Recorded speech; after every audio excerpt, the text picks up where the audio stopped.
कहानी तब शुरू होती है जब मदीने के गवर्नर ने इमाम हुसैन, हजरत अली के बेटे और मोहम्मद साहब के नवासे, को यजीद का फरमान सुनाया।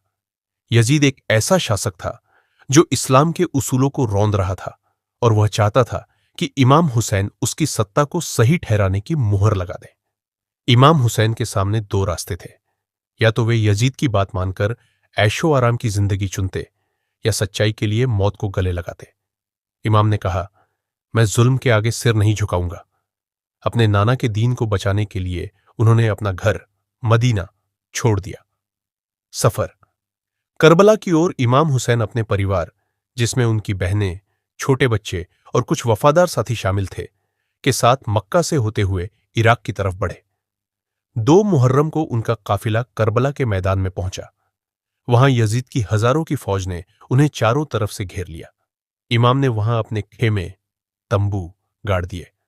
संघर्ष, प्यास और सब्र 7 मुहर्रम को यजीदी फौज ने इमाम के काफिले का पानी बंद कर दिया।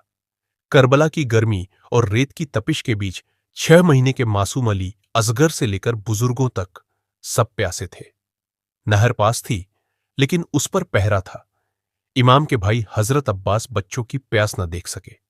वे मशक, पानी का थैला लेकर नहर पर गए। उन्होंने पानी को छुआ तक नहीं, क्योंकि उनके भाई और बच्चे प्यासे थे।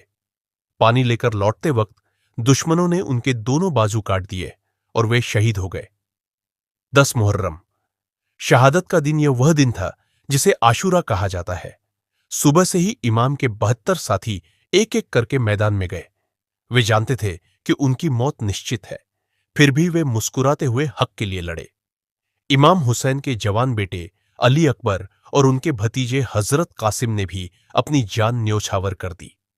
जब इमाम हुसैन अपने 6 महीने के बेटे अली असगर को हाथ पर लेकर दुश्मन के सामने आए ताकि उन्हें पानी मिल सके, तो जवाब में एक जहरीला तीर आया जिसने मासूम की गर्दन को चीर दिया। इमाम ने अपने बेटे का खून अपने चेहरे पर मला और खुदा का शुक्र अदा किया।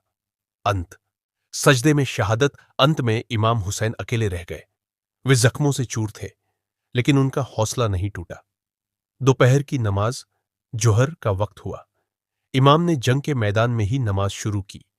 जब वे खुदा के सामने सजदे में गिरे, तब जालिमों ने धोखे से उनका सर कलम कर दिया। कहानी का नतीजा, इमाम हुसैन का शरीर करबला की रेत पर रह गया, लेकिन उनका संदेश पूरी दुनिया में फैल गया।